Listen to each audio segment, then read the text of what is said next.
Welcome to today's episode of the Normalize Surrogacy podcast by Surrogacy Mentor. I'm your host, Carey Flamer-Powell, experienced gestational surrogate, surrogacy agency founder, and owner of Surrogacy Mentor and Modern Parent Mentor, where our aim is a safe, ethical, and enjoyable surrogacy journey for all. Today, I'm joined by our very special guests, Jarret, Zafran, and Yesenia Lemus of Brownstone Surrogacy. Welcome, guys. Thank you for having us. You. Absolutely. So we're excited to chat with you guys today. So today we're talking about surrogacy agencies, your perspective on the process and the industry and why you do this and why you think ethical standards matter in our industry. But before we dive into all of that, let me share a little bit about each of you. So Jarret is an attorney and father through surrogacy and egg donation, and he is the founder and director of Brownstone Surrogacy. He and his husband, Elliot, worked with a large reputable agency to have their daughter, Naomi. Their experience was fine and their surrogate was wonderful, but a certain personal touch was missing. After New York legalized compensated gestational surrogacy, Jarret began to envision a new type of surrogacy agency, one that married competence and professionalism with the type of compassionate guidance and personalized support a person expects more from a friend, not an agency. Jarret received his AB from Harvard University and his JD magna cum laude from NYU School of Law. Prior to founding Brownstone, Jarret worked as a litigator at WilmerHale, focused on complex litigation, regulatory and enforcement matters, and pro bono cases related to criminal justice, immigration, and LGBT rights. Jarret lives with his husband, two daughters, Naomi and Annie, on the Upper West Side of Manhattan. And Yesenia is passionate about all things pregnancy and surrogacy. In 2020, she carried twins for a couple from California. Her experience was so positive that she continued to stay involved in the field, consulting for various agencies. She has worked as a surrogate mentor for Brownstone since the agency's inception. Yesenia holds a bachelor's degree in global economics from UC Santa Cruz and a master's degree in public administration with specialization in organizational leadership from National University. She lives with her husband and two children in Central California. So again, both of you, welcome. Now that we know a little bit about both of you and Brownstone. Jarret, why don't you start us off by just telling us a little bit more about when and why you started Brownstone Surrogacy? Sure. Thank you, Carey. So you heard a little bit in that bio, and thank you for that. But the backstory is that my older daughter was born in March of 2020. And obviously that was a very interesting time to have a newborn in New York City at the outset of the COVID pandemic. And my husband and I both had COVID when she was a week old. But when she was 3 weeks old, New York finally, on April 1st of 2020, finally became the 47th state to legalize compensated gestational surrogacy. But when it passed that bill, it did a lot of interesting things, including become the first and still only state where the government is involved in regulating what they call surrogacy matching programs. And they enshrined in the law a lot of best practices that organizations like SEEDS have been pushing for years, including that there shouldn't be a conflict of interest. Everybody should have independent representation, and something called the Surrogate's Bill of Rights, which requires that there be comprehensive health insurance in place, life insurance at a certain level, and making crystal clear that every surrogate has the right to her own medical decisions. And so that really inspired me to quit the law firm you mentioned and take a leap of faith and create the agency that, in retrospect, our surrogate, my husband and I, really would have wanted guiding us. And, honestly, Yesenia has a very similar story in wanting to do this the right way. And so that's why I found a kindred spirit and induced her to join me in this adventure. Yeah. And so how did you guys meet? How did you come to do this together? Well, honestly, I violated the Facebook group rules. It was the one and only time I sent a private message. And as you know, those group rules and administrators are very intense for good reason, to make sure that we have the right community and the right advice being given. And it was the only time that I have sent a PM in violation of group rules. And I told Yesenia that time and time again, her comments in response to 1,000,001 different questions that, first-time surrogates had were exactly word for word what I would have written. They were compassionate. They were factual. They just struck the right tone and they had the right information. And so I was like, I don't know where this is going to go, but can we chat? And she said, yes, thankfully. Awesome. I love that. So Yesenia, you came on board like right in the beginning, right? Of Brownstone? Well, yeah, early on I came on just kind of as a consultant, I suppose, and help Jarret with some of the wording on the website, some of the, just giving the surrogate's perspective when it came to starting everything with Brownstone. And it wasn't until about a year ago that I joined on as a staff, as a co-director, right, with Jarret. Love that. Awesome. Okay, so you guys are members of SEEDS. And when I say SEEDS, I'm talking about the Society for Ethics in Egg Donation and Surrogacy, of which I'm the current co-vice president. So all things disclosed here. And I've been a member for years. So you guys are members, is that correct? Yes. Yeah. So tell me a little bit about what, in your words, what is SEEDS and why did you join? Yesenia, do you want to start off a little bit? Sure. We wanted to join SEEDS because really we wanted it's everything that we are hoping our agency would be, right? Our goal is to create this agency that does everything very ethically, that takes care of our surrogates and intended parents equally. Jarret? Ethics is really in the DNA of our agency. It's what inspired me to leave my job as a litigator to start this agency because we really want to empower everybody's decisions. I just fundamentally don't think your lawyer should be chosen for you. Your escrow agent should be chosen for you. Your psychologist should be chosen for you. You should, be entitled to set your compensation, choose your team. But obviously that can be really difficult to sort through. And not everybody is attuned to the nuances of what makes a good attorney in this space or what you're looking for in an escrow agent, or even that you want independent third-party escrow. And so I think that's why an agency is there to educate, but then empower, not decide for, but make sure that everybody really knows what they're getting into.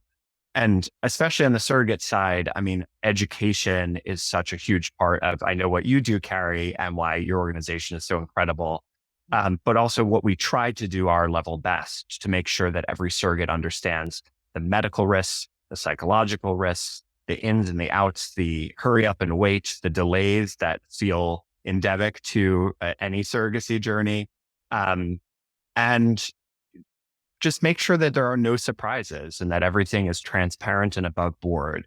And SEEDS has been pushing for a lot of that for years. And now with the rollout of its standards, it means even more. And so, now more than ever, we're so proud to be members of SEEDS. And then as a New York licensed agency, we also report to the State Department of Health. We have a license from them. And if we ever ran afoul of the practices enshrined into New York law, we could have that license revoked. And I tend to be a fan of government regulation as much as it makes agencies' lives easier to self-regulate. I welcome any outside organization, including the state government, to make sure that things are really happening the way they should. Yeah, absolutely.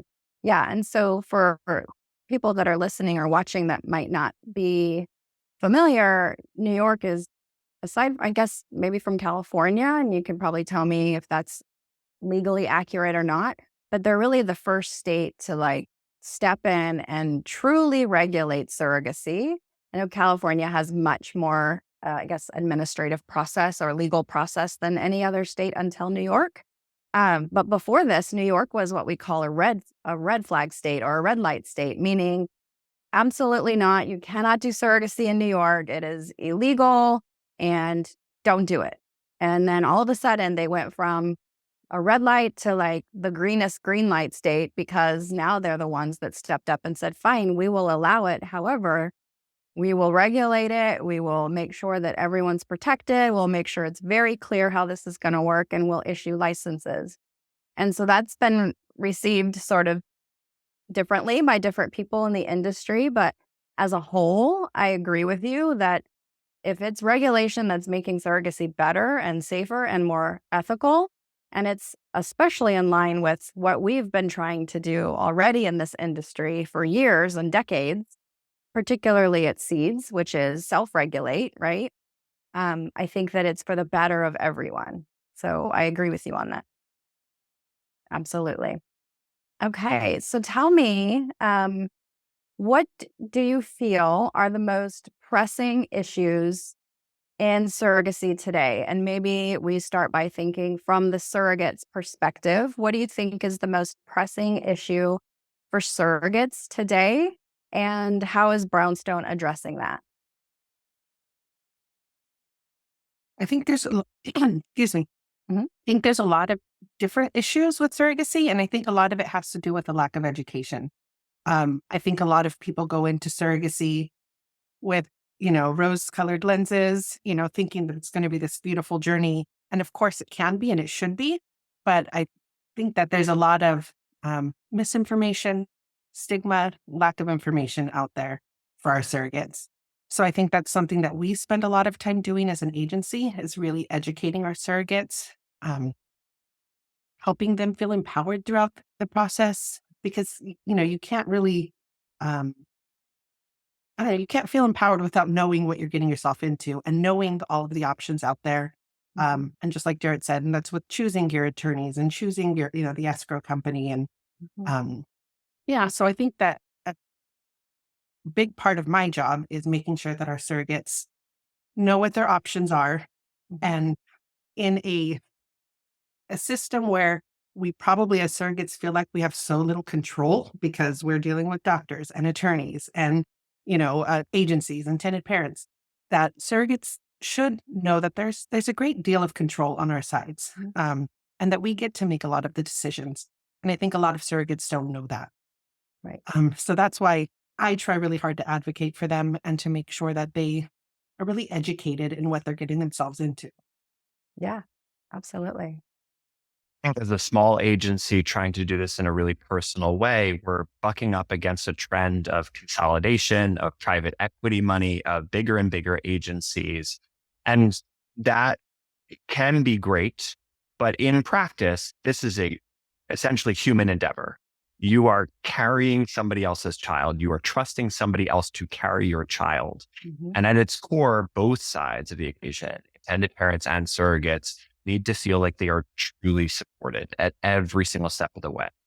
And so honestly, the story that I heard from our own surrogate about our agency that was really the straw that broke the camel's back and led me to quit my job and start this agency is that she would get a copied and pasted email sent to her at exactly the same time every 4 weeks.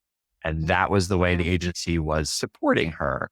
And honestly, you should be able to text somebody and call them, and they should know who you are. And they should be able to answer your questions professionally, but also with a lens towards helping you make the right decision for you. And I think this is not a one size fits all endeavor. And for a surrogate going into this complicated process, or intended parents that are spending well over $100,000 and multiple years of their lives trying to finally bring home a child, you just want somebody in your corner. And so I think if I look at like 2024 and the trend lines, I am proud to be, I call us a mom and pop agency where both of us just happen to be married to other men. But we really are a mom and pop agency. And even as we grow, I want to retain that essential personal quality. Yeah, absolutely. I felt the same way with my agency that I owned, and it's possible. It is. It's a constant endeavor, as you said, to stay on that, because as you grow, it becomes harder and harder, right? But it's possible and it's important. And I think that the agencies that are doing it right these days are the ones that don't lose sight of that personal connection, for sure. Awesome. So tell me about talking about ethics and talking about, self-regulation and what we can do in the industry as professionals to keep everything above board and transparent. Tell me, what role do you feel an agency plays in creating and upholding those standards? Yeah, I mean, it's obviously something that Yesenia and I deal with literally every day because every fiber of your being wants to say yes to every surrogate applicant, wants to take on every intended parent. But you need to have a bigger picture as to, is this surrogate a good candidate for this, for her own health and well-being, her mental health, her family, in addition to, carrying this child to full term and without complication? Are these intended parents in a position, and I hate to judge who should be a parent, but I'm not going to take on an 80-year-old single intended parent because that child turns 18, that parent most likely actuarially will not be alive anymore. And so there's always, there's incentives always towards the bottom. And it's a really, it's a struggle each and every day to hold those lines, to make sure that there are no conflicts of interest, that everybody has independent third-party counsel when it comes to legal advice, insurance advice, financial management. And the same is true for the protection of the surrogate. Intended parents will say something like, well, why do I need to put $100,000 in escrow up front? I'm not going to stip her. Like, yeah, you may not be the person that leaves her with medical bills in her name, but we know the stories of the other people that have, and the surrogate's credit that has been affected, and the bankruptcy proceedings. And so if I didn't insist on the ethical guidelines and the strictures being upheld in every single case, perhaps that horror story would be a Brownstone horror story. And that is what I think both Yesenia and I live in sort of waking fear of. We never want to be that example. And so, I give so much credit to all of the other agencies out there doing this the right way, because I know that day in, day out, it requires that effort to self-regulate, to uphold the seed standards, to do things in the way where you can feel good about what you're doing at the end of the day, not just your bottom line.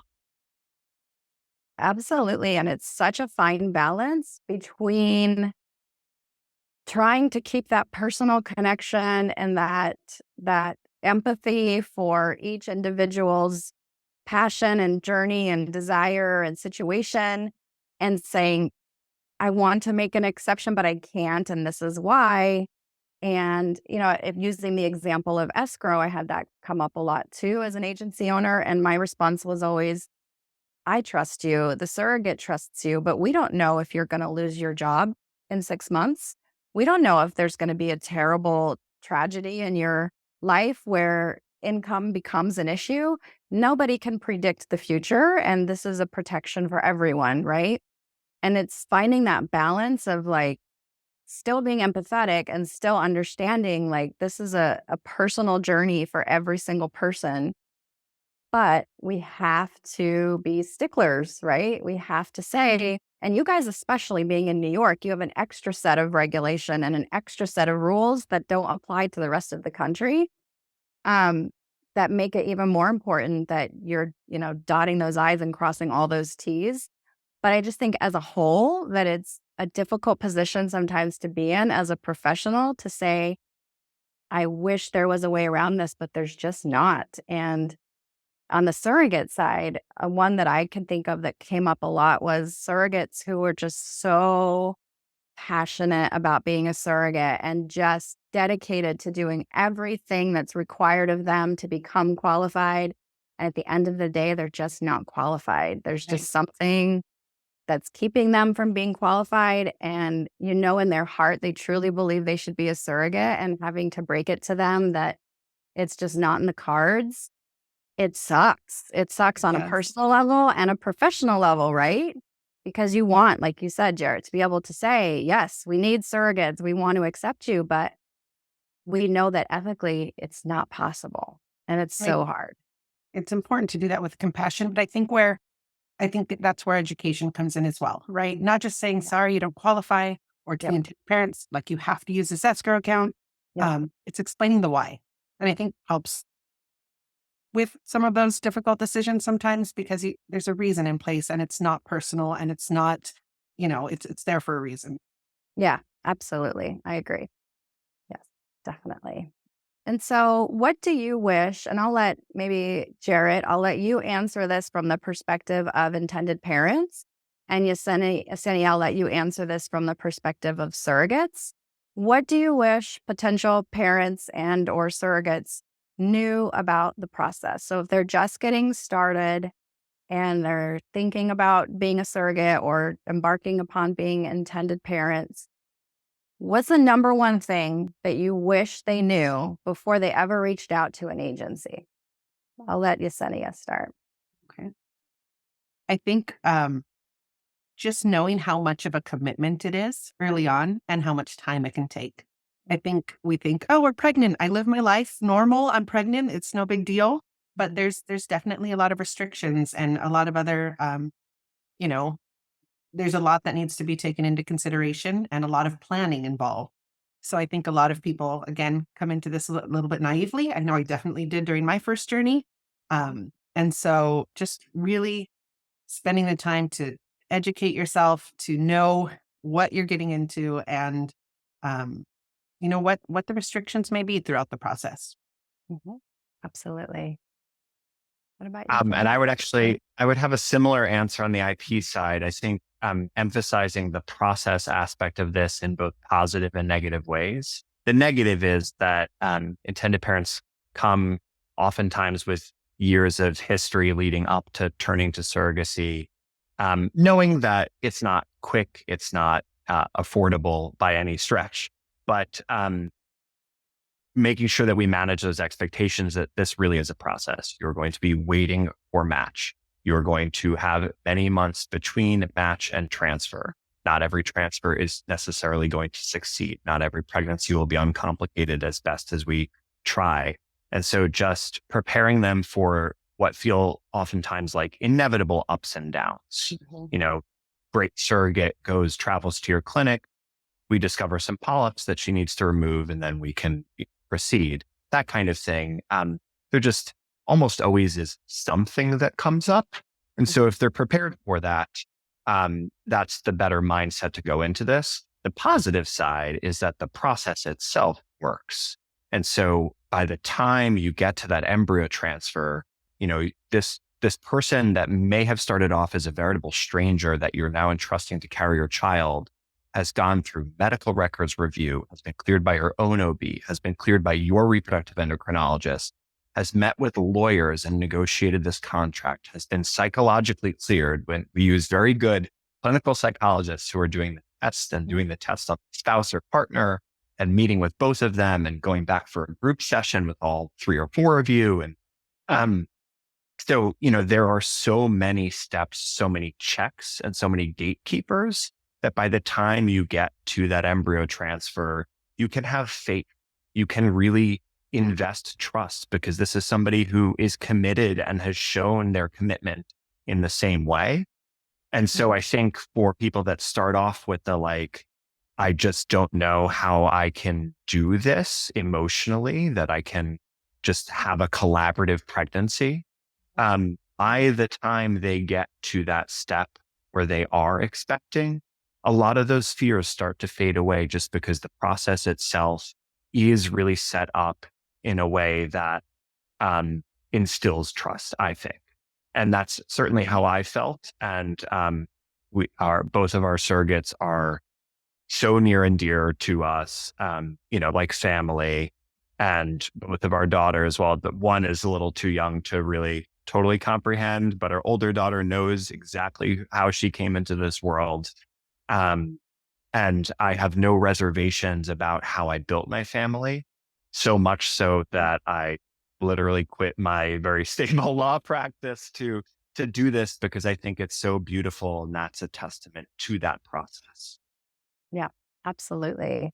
And I think what you said about the inevitable ups and downs is super important for people to understand. I always tell people surrogacy is a hurry up and wait process.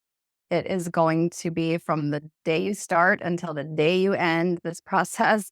Hurry up and wait. Every step's going to come with a rush of activity and paperwork and excitement and deadlines and appointments. And then there's going to be nothing. And there's going to be nothing. And then all of a sudden there's another deadline, right? It's like, it is hurry up and wait by nature. And if you just set yourself up to expect that, it won't feel so up and down, as you said. So I think that's an important lesson for people to understand that it's, as Yesenia said, it's a long process. Minimum 18 months is what I always tell people to anticipate in this process. For surrogates, it can be even longer because of all of the pre-qualification and screening and paperwork. But yes, I think if you understand the road that's ahead of you transparently before you get on that road, it makes it so much easier. So, well, I just appreciate all that you guys are doing to keep things ethical and above board and positive and all the great things that I feel like you guys are doing in the industry, and super happy to have you guys as members of Seeds and contributing to our community as a whole. So thank you for being here today. So that brings us to the end of this episode of the Normalize Surrogacy podcast. Again, I'm your host, Carey, and I want to again thank Jarret and Yesenia of Brownstone Surrogacy for joining me today. Be sure to check us out online at surrogacymentor.com if you're interested in knowing whether surrogacy is right for you. Take our easy 2-minute quiz on our website. Also, check out modernparentmentor.com if you are considering an independent surrogacy journey as a surrogate or intended parent. Subscribe to this podcast to learn more about gestational surrogacy and how to have a safe, ethical, and enjoyable surrogacy journey. Talk to you next time.